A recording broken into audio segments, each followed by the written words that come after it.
Welcome to Vator Box, the show where we rate your pitches. I'm Bambi Francisco, and joining us again is Kirill Makharinsky. He's our guest host, and Kirill is a co-founder of UNoodle, which is a community for startups. And of course, we have Ezra Roizen, digital media investment banker, and Vator Box regular, and John Shinal, Vator's managing editor. Today we're going to look at commemorative and ancestral websites, or as Ezra likes to say, sites that profit on death. Thanks, Ezra. It's got a nice ring to it. Yeah. It's got a nice ring to it. So, as usual, John is going to introduce the companies, and I'm going to time this, and we'll have about 4 minutes to 5 minutes to talk about these companies. We're going to start with Respectance, which is this commemorative site for posting tributes to people who've died. It's got a bit of an eerie feel to it if you go there and see the pictures of dead people, right? Especially a lot of dead young people. As the CEO says in his Vator pitch, it's an industry that's immune to market trends and economic trends, right? Especially with an aging population. Let's hear part of the pitch and then talk about it. Respectance is the first and only online community dedicated to sharing memories of loved ones. We've coined the term emo social media. This combines the proven concepts of social media that we've seen with Facebook and MySpace, together with the relevance and the impact of emotional contact and communication.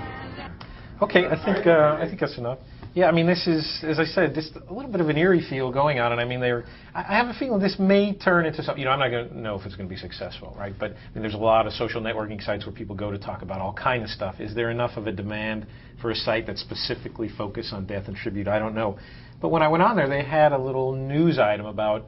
I think there's like 17 teens in a Welsh town who committed suicide over the course of a year. Really sort of drive-by, morbid kind of thing.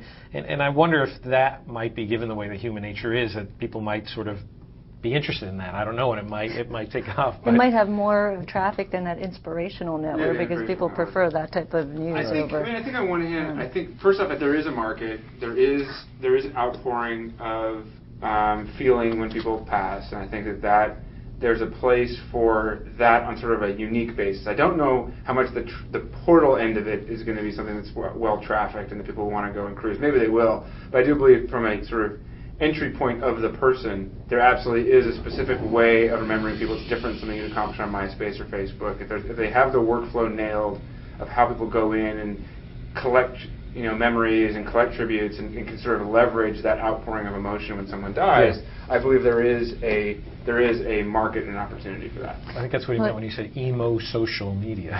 Yeah, and it's not just about when people die. I think he mentioned, I interviewed him, mentioned that 2.5 million people die a year. It sort of sounds small, but the market for sympathy cards is $500 million, which is pretty large. But where I see this going, which is what I suggested, was that they need to hook up with sort of a New York Times and expand on the New York Times obituary section. In fact, expand on all the obituary section for all of the different publishers, because that's additional content for them. And there is, for me, when I read The Economist, I go straight to The Economist obit at the back, which is, I've always found to be really interesting, because they don't do it from a sort of, sad format. They do it from here's the story of this person's life. So it depends on how they differentiate the people who are passing away. For me, for starters, this is not a social network. I just don't understand how people can it's like going to a bar. It's like having a party at a funeral. It's just not going to happen. But there may be an opportunity.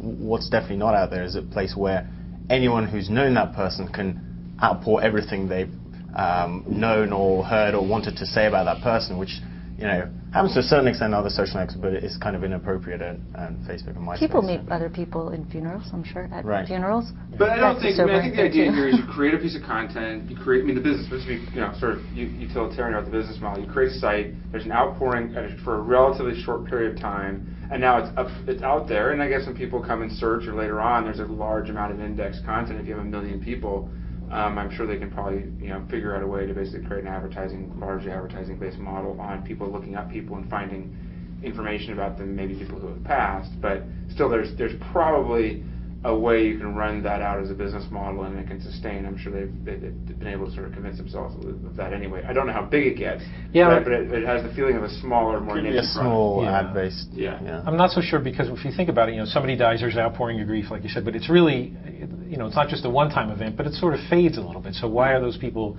They're only going to come back when somebody else dies, or is it going to be, you post a sympathy card. Well, that's why you have to do sympathy cards. That's why you have to move. Right, understood. But what I'm saying is people go on there, and then why are they going to come back? You go on Facebook, you keep up with people. People are living, doing new things. Somebody passes, that's sort of over and done. Now, I will say to your point about the New York Times, the only people who have obituaries written about them now are people who are famous enough where they think it's worth it. This might be an opportunity for people who wouldn't get an obituary. They get one here. I mean, that's a big market. But again, is it dynamic and fast growing enough, and are there going to be sort of a reason for people who are already on the network to keep posting content and coming back? I honestly don't think I think some people will come back and visit. It's actually funny. I did a website for a really close friend of mine who died in 1996. And it's actually still up there. And you can go, and I get a fair amount of traffic to that site, people going back and checking out her website. And so the reality is there are people who will revisit. It's not going to have 30 sessions a month. It's not going to be an addictive category on Quantcast, but there is a certain degree of return content. People who want to just for whatever reason remember it and want to go back and say something on their birthday or whatever. To that person passing away, or was it just a sort of? It was specific to that person passing away. So it was Respectance 10 years before Respectance launched. But the point is that there is a certain degree of traffic. I do have a sample size of 1 on a certain amount of return traffic, but it's not massive volume. Yeah, I mean, it's not 20. We're beyond 4 minutes. I don't think. Yeah. Okay. So, any last thoughts on these guys? Yeah, I mean, I think they strike a deal with a publisher, and they become sort of the community application feature for the obituaries. I think you have to get a lot of, you have to have, unfortunately, a lot of people who are alive today dying, and then you have to get them on the website, which is kind of an odd thing to think about. But the reality is, not very viral. How do you increase your market size? Well, that's what I'm saying. Yeah. On Facebook, people are posting new things. You're dead. You don't do anything. But I think there's a nice role. I think they do a nice job. If they create a nice process, I think it is a tool that has utility. I don't know if it gets huge, but I think it could be a nice medium-sized small business that creates something interesting on the internet. Right. Well, it's an interesting incentive as to why he set it up. If he did it for his mom, there's sort of quite a lot of emotion attached there, and it's quite hard to sort of build a business where you're so emotionally attached to it. And so really, the founder told us in his Vator pitch there he started the business when he was in Europe, and his mom died. He didn't get back for the funeral, and wondered about if other people had the same thing. So okay, we'll move on from Respectance and Death and go to Ancestry with Geni.com. These guys are going pretty fast. They've got 10 million profiles. A bit less depressing. They're doing new things now. You can share photos. I mean, I think we've talked about you can share photos everywhere, and everybody's adding that. But let's look at it. I mean, they've got a major league founding team, growing fast. Let's hear the pitch and then talk some more about it. We are creating a Web 2.0 approach to solving the problem of genealogy, which is the question of how everyone is related. And our website will create what we call a networked viral family tree, which means that you go on the site, you create your family tree, and each time you add someone, each time you add a family member, they're invited to join the tree.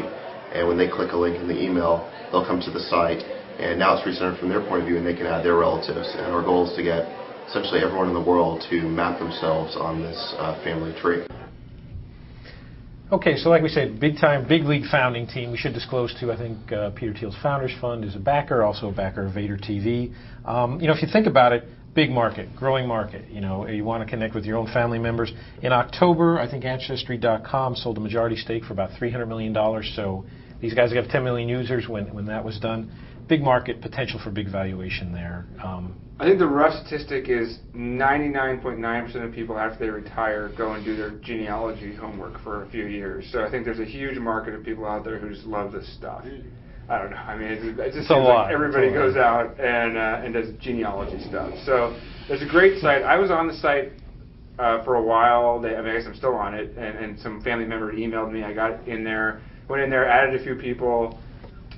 got a bunch of emails from them, asked not to be on the email list anymore, and then logged off and haven't been back. So I think the trick is, how do you create something that is novel and interesting and compelling and pulls people back in beyond just going in and adding a few family members? Yeah, I look at this and it sort of reminds me of sort of Wikipedia when it started, probably slow going, but it is, their approach to it is to get, users involved to really create your sort of family tree. So I don't think it's something that I think it's actually going to take some time for David to build this product. But he's as you said, big backer. I mean, not a big backer, but great entrepreneur. Yeah. And as you said once in the other Vator Box about betting on an entrepreneur, he's somebody to bet on. COO of PayPal and produced one of my favorite books, Thank You for Smoking. Did a great job at that. So I would just bet on him just as being a manager to lead this team. What do you think, Carol? The Geni team definitely do well in the Unoodle algorithm, that's for sure. But yeah, they've got a fantastic team, and Dave's one of the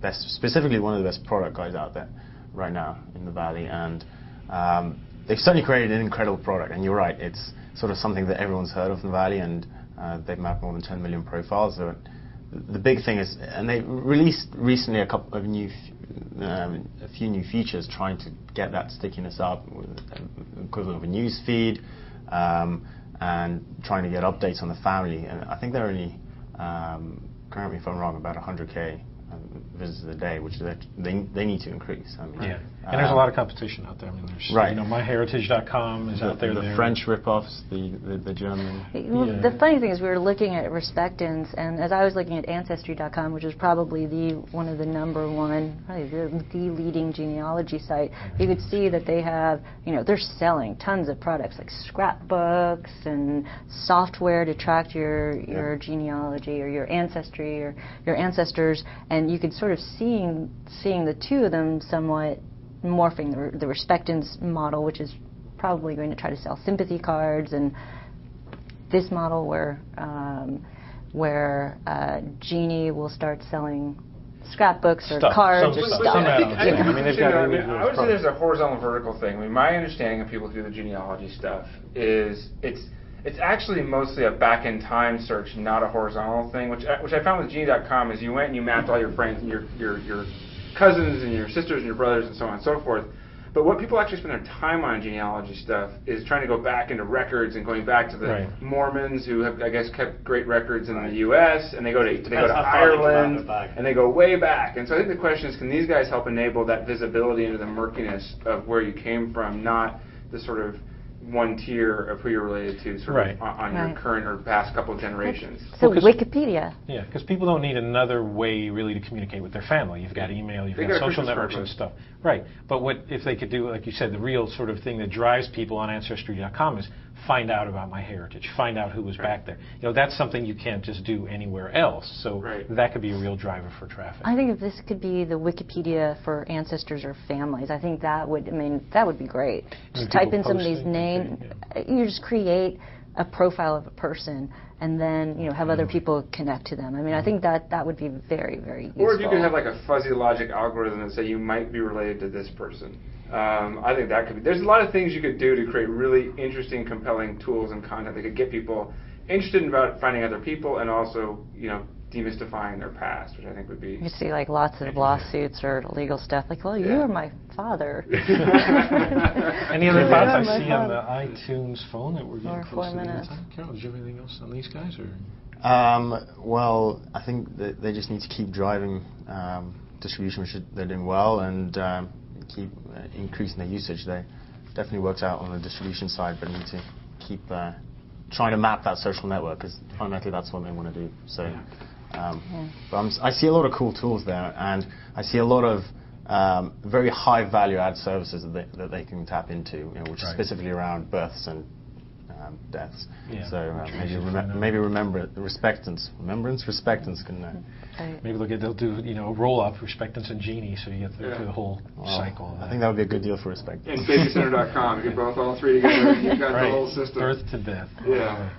I think that's everything. I think that's all we have time for. Respectance and Geni. I want to thank Carol again for joining us. Thanks, Kirill Makharinsky. A co-founder of Unoodle, John Shinal, managing editor, Ezra Roizen, digital media investment banker, and I'm Bambi Francisco. We'll see you next time on Vator TV.